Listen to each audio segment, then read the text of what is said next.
हर महादेव। प्रिय भक्तों, प्रदोष व्रत की कथा केवल एक कहानी नहीं बल्कि भगवान शिव की कृपा प्राप्त करने का एक पवित्र माध्यम है। शिव जी जो महादेव हैं, उनके बिना जीवन अधूरा है। दुखों से घिरे इस संसार में उनकी पूजा ही वह मार्ग है जो हर कष्ट को हर लेती है और मनुष्य को शांति प्रदान करती है। जो इस पवित्र कथा का श्रवण नहीं कर पाता वह भोलेनाथ की कृपा से वंचित रह जाता है। भगवान शिव की कृपा से न केवल जीवन के तमाम संकट दूर होते हैं बल्कि भक्त का जीवन सुख समृद्धि से परिपूर्ण हो जाता है।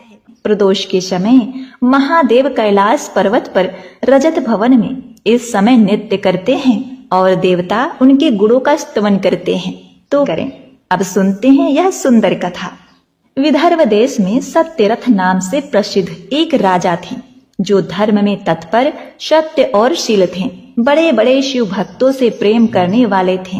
धर्म पूर्वक पृथ्वी का पालन करते हुए उनका बहुत सा समय सुख पूर्वक बीत गया था।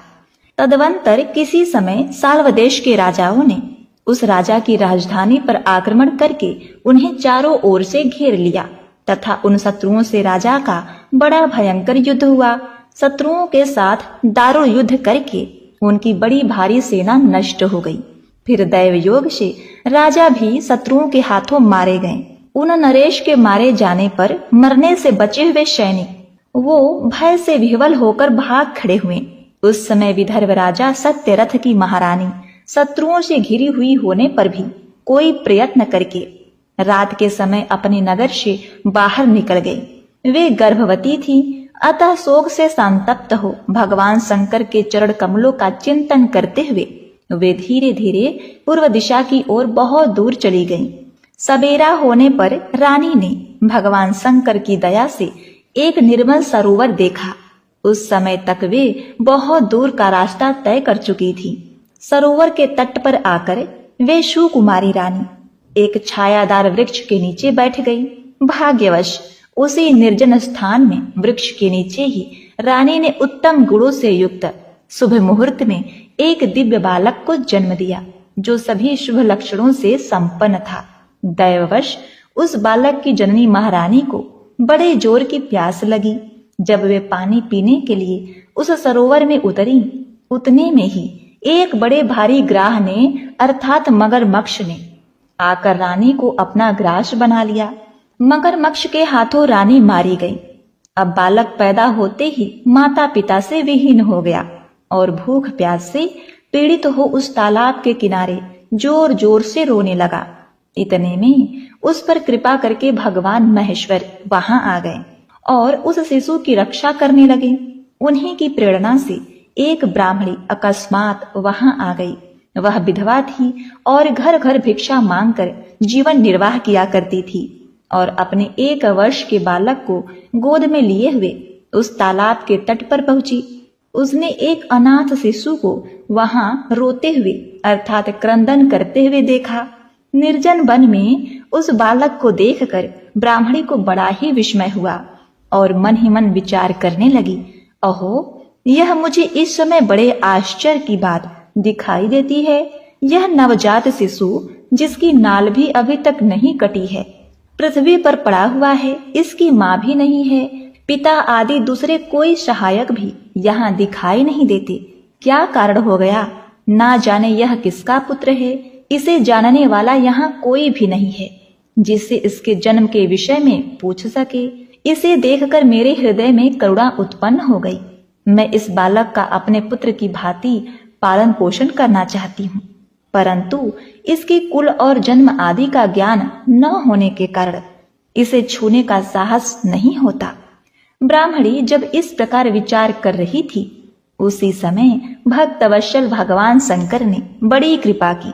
बड़ी बड़ी लीलाएं करने वाले महेश्वर एक सन्यासी का रूप धारण करके वहां आ पहुंचे जहां वह ब्राह्मणी संदेह में पड़ी हुई थी, अर्थात बात को जानना चाहती थी। श्रेष्ठ भिक्षुक का रूप धारण करके आए हुए करुणानिधि शिव शंकर जी ने उससे हंसकर कहा, हे ब्राह्मणी, अपने चित्त में संदेह और खेद को स्थान ना दो। यह बालक परम पवित्र है, तुम इसे अपना ही पुत्र समझो और प्रेम पूर्वक इसका पालन करो। ब्राह्मणी बोली, प्रभु आप मेरे भाग्य से ही यहाँ पधारे हैं, इसमें संदेह नहीं है। मैं आपकी आज्ञा से इस बालक का अपने पुत्र के ही भांति पालन पोषण करूंगी। तथापि मैं विशेष रूप से यह जानना चाहती हूँ कि वास्तव में यह कौन है, किसका पुत्र है, और आप कौन हैं जो इस समय यहाँ पधारे हैं। हे मुनिवर, मेरे मन में बार बार यह बात आती है कि आप करुणा सिंधु शिव ही हैं, और यह बालक पूर्व जन्म में आपका भक्त रहा है। किस कर्म दोष से यह इस दुरावस्था को प्राप्त हो गया है, जिसे भोग कर यह पुनः आपकी कृपा से परम कल्याण का भागी होगा। मैं भी आपकी माया से मोहित होकर मार्ग भूलकर यहाँ आ गई हूँ। आपने ही इसके पालन के लिए मुझे यहाँ भेजा है। प्रिय भक्तों, भिक्षु रूपी शिवजी ने कहा, हे ब्राह्मणी सुनो, यह बालक शिव भक्त विदर्भ राज सत्यरथ का पुत्र है। सत्यरथ को शाल्व देश के क्षत्रियों ने युद्ध में मार डाला है। उसकी पत्नी अत्यंत ही व्यग्र हो रात में शीघ्रता पूर्वक अपने महल से बाहर भाग आई। उन्होंने यहाँ आकर इस बालक को जन्म दिया। सवेरा होने पर यह प्यास से पीड़ित हो सरोवर में उतरी। उसी समय दैववश एक ग्राह ने आकर उसे अपना आहार बना लिया। तब ब्राह्मणी ने पूछा, हे बिच्छुदेव, क्या कारण है कि इसके माता पिता सत्यरथ श्रेष्ठ भोगों के उपभोग के समय ही बीच में ही साल्वदेशीय शत्रुओं के द्वारा मार डाले गए? किस कारण से इस शिशु की माता को ग्राह ने खा लिया और यह शिशु जो जन्म से ही अनाथ और बंधुहीन हो गया, इसका क्या कारण है? मेरा अपना पुत्र भी अत्यंत दरिद्र एवं भिक्षुक क्यों हुआ, तथा मेरे इन दोनों पुत्रों को भविष्य में कैसे सुख प्राप्त होगा? तब भिक्षुक रूपी शिवजी ने कहा, इस राजकुमार के पिता विदर्भराज पूर्व काल में पांड्य देश के श्रेष्ठ राजा थे। वे सभी धर्मों के ज्ञाता थे और संपूर्ण पृथ्वी का धर्म पूर्वक पालन करते थे। एक दिन प्रदोष काल में राजा भगवान शंकर का पूजन कर रहे थे और बड़ी भक्ति से त्रिलोकीनाथ महादेव की आराधना में संलग्न थे। उसी समय नगर में सब ओर बड़ा भारी कोलाहल मचा। उस उत्कृष्ट शब्द को सुनकर राजा ने बीच में ही भगवान शंकर की पूजा छोड़ दी और नगर में क्षोभ फैलने की आशंका से राजभवन से बाहर निकल गए। उसी समय भगवान का महाबली मंत्री शत्रु को पकड़कर उनके सामने ले आया। वह शत्रु पांड्य राजा का ही सामंत था।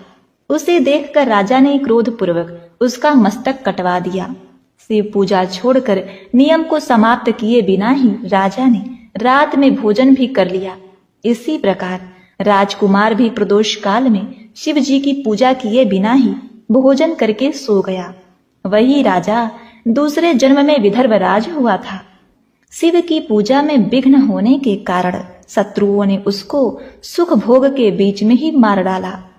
पूर्व जन्म में जो उसका पुत्र था वही इस जन्म में भी हुआ है। शिव जी की पूजा का उल्लंघन करने के कारण यह दरिद्रता को प्राप्त हुआ। इसकी माता ने पूर्व जन्म में छल से अपने सौत को मार डाला था। उस महापाप के कारण ही इस जन्म में ग्राह के द्वारा मारी गई। ब्राह्मणी, यह तुम्हारा पुत्र पूर्व जन्म में उत्तम ब्राह्मण था। इसने सारी आयु केवल दान लेने में ही बिताई, यज्ञ आदि सत्कर्म नहीं किए, इसीलिए यह दरिद्रता को प्राप्त हुआ। उस दोष के निवारण करने के लिए अब तुम भगवान शंकर की शरण में जाओ। यह दोनों बालक युगों पवित्र संस्कार के पश्चात भगवान शिव की आराधना करें। भगवान शिव इनका कल्याण करेंगे।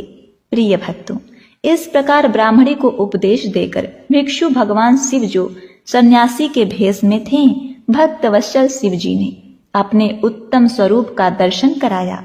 उन्हें साक्षात शिव जानकर ब्राह्मणी ने प्रणाम किया और प्रेम से गदगद वाणी द्वारा उनकी स्तुति की। तत्पश्चात भगवान शिव जी वहीं अंतर ध्यान हो गए।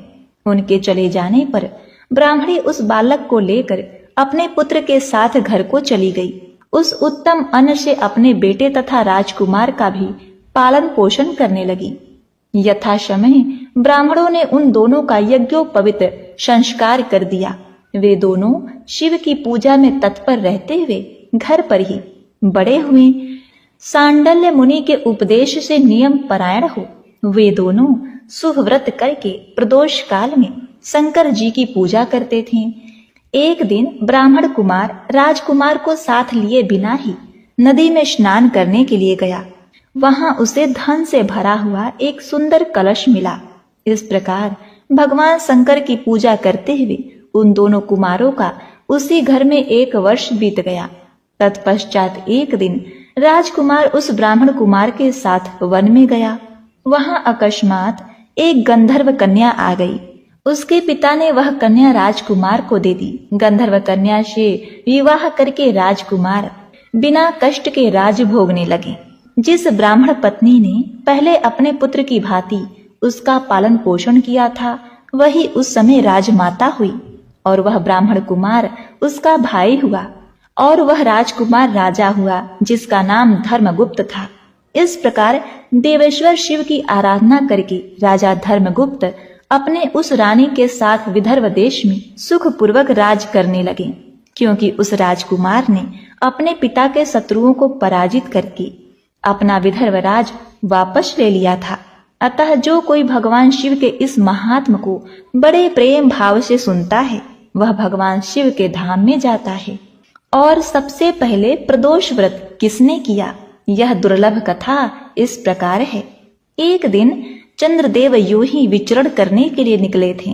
तब उनकी नजर राजा दक्ष की बड़ी पुत्री रोहिणी पर पड़ी। उनको देखते ही चंद्रमा का मन रोहिणी पर आसक्त हो गया। दूसरी ओर चंद्रमा के तेज व सुंदरता को देखकर वहां खड़ी राजा दक्ष की 27 कन्याओं का मन भी उन पर आ गया। जब चंद्रदेव को भी इस बात का ज्ञान हुआ कि रोहिणी व उसकी अन्य बहनें भी उससे प्रेम में आसक्त हो गई हैं, तो बिना देरी किए राजा दक्ष के पास गए और उनकी 27 कन्याओं से विवाह का प्रस्ताव उनके सामने रख दिया। राजा दक्ष यह देखकर आश्चर्यचकित रह गए, लेकिन जब उन्हें अपने पुत्रियों की इच्छा का पता चला तो दक्ष ने भी हामी भर दी। इसके बाद चंद्रदेव का राजा दक्ष की 27 पुत्रियों के साथ विवाह संस्कार करा दिया गया। इसके बाद सभी 27 पुत्रियां चंद्रदेव के साथ चंद्रलोक के लिए चली गईं।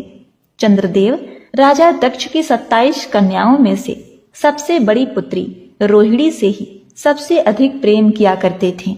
इसी कारण वे अपना ज्यादातर समय उसी के साथ बिताया करते थे और हर कार्य में उसको ही महत्व दिया करते थे। चंद्रदेव द्वारा रोहिणी को दिए जा रहे विशेष स्नेह से उनकी बाकी पत्नियां अपने आप को उपेक्षित महसूस करने लगी। धीरे धीरे यह उपेक्षा बढ़ती ही जा रही थी। रोहिणी की बाकी सभी बहनों को उससे ईर्ष्या होने लगी।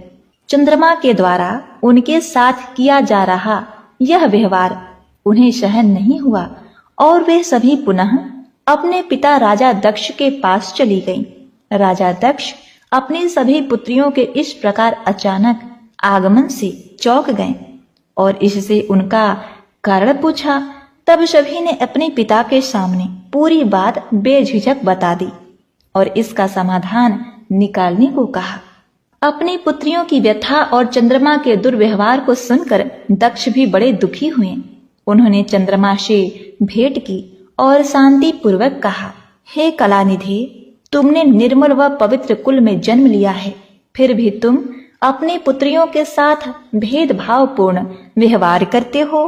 तुम्हारे आश्रय में रहने वाली जितनी भी स्त्रियां हैं उनके प्रति तुम्हारे मन में प्रेम कम और अधिक, ऐसा सौतेला व्यवहार क्यों है?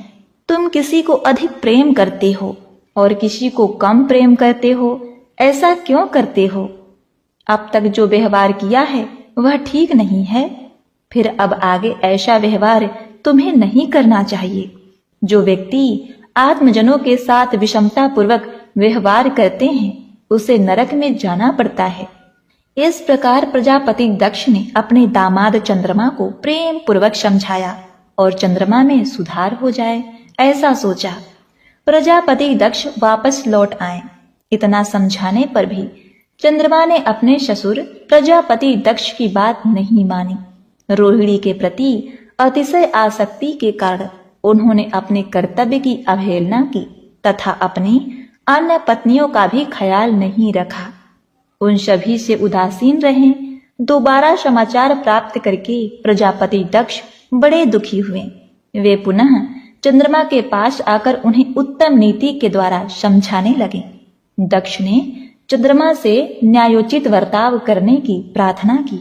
बार बार आग्रह करने पर भी चंद्रमा ने अवहेलना पूर्वक जब दक्ष की बात नहीं मानी, तब उन्होंने चंद्रमा को श्राप दे दिया। दक्ष ने कहा कि मेरे आग्रह करने पर भी तुमने मेरी अवज्ञा की है। उसी क्रोध में उन्होंने चंद्रमा को श्राप दिया कि तुम्हें अपने जिस रंग, रूप और तेज पर इतना अभिमान है, वह अब नहीं रहेगा। राजा दक्ष के द्वारा चंद्रमा को क्षय रोग से पीड़ित रहने का श्राप मिला, जिस कारण चंद्रमा का तेज हमेशा के लिए चला गया। अब चंद्रदेव के पास ना तो सुंदरता बची थी और ना ही पहले जैसा तेज। दक्ष द्वारा शाप देने के साथ ही क्षण भर में चंद्रमा क्षय रोग से ग्रसित हो गए। उनके क्षीण होते ही सर्वत्र हाहाकार मच गया। सभी देवतागण तथा ऋषिगण भी चिंतित हो गए। परेशान चंद्रमा ने अपनी अवस्था तथा उनके कारणों की सूचना इंद्र आदि देवताओं तथा ऋषियों को दी। उसके बाद उनकी सहायता के लिए इंद्र आदि देवता तथा वशिष्ठ ऋषि आदि ऋषिगण ब्रह्मा जी की शरण में गए। ब्रह्मा जी ने उनसे कहा कि जो घटना हो गई उसे तो भुगतना ही होगा, क्योंकि दक्ष के निश्चय को पलटा नहीं जा सकता। उनके बाद ब्रह्मा जी ने उन देवताओं को एक उत्तम उपाय बताया। ब्रह्मा जी ने कहा, चंद्रमा देवताओं के साथ कल्याण कारक शुभ प्रभास क्षेत्र में जाए, जहां पर विधि पूर्वक शुभ मृत्युंजय मंत्र का अनुष्ठान करते हुए श्रद्धा पूर्वक भगवान शिव की आराधना करें। अपने सामने शिवलिंग की स्थापना करके प्रतिदिन कठिन तपस्या करें। इनकी आराधना और तपस्या से जब भगवान भोलेनाथ प्रसन्न हो जाएंगे तो इन्हें क्षय रोग से मुक्त कर देंगे। पितामह ब्रह्मा की आज्ञा को स्वीकार करके देवताओं और ऋषियों के संरक्षण में चंद्रमा देव मंडल सहित प्रभास क्षेत्र में पहुंच गए। वहां पर चंद्रदेव ने मृत्युंजय भगवान शिव शंकर की अर्चना, वंदना और अनुष्ठान प्रारंभ कर दिया। वे मृत्युंजय मंत्र का जप तथा भगवान शिव की उपासना में तल्लीन हो गए। ब्रह्मा की ही आज्ञा के अनुसार चंद्रमा ने 6 महीने तक निरंतर तपस्या की और वृषभ ध्वज का पूजन किया। 10 करोड़ महामृत्युंजय मंत्र का जप तथा ध्यान करते हुए चंद्रमा स्थिर चित्त से वहां निरंतर खड़े रहे। उनकी तपस्या से भक्तवत्सल भगवान शंकर प्रसन्न हो गए। उन्होंने चंद्रमा से कहा, चंद्रदेव, तुम्हारा कल्याण हो। तुम जिसके लिए यह कठोर तप कर रहे हो, उस अपनी अभिलाषा को बताओ। मैं तुम्हारी इच्छा के अनुसार तुम्हें उत्तम वर प्रदान करूंगा। चंद्रमा ने प्रार्थना करते हुए विनय पूर्वक कहा, हे देवेश्वर, आप मेरे सब अपराधों को क्षमा करें और मेरे शरीर के इस क्षय रोग को दूर कर दें।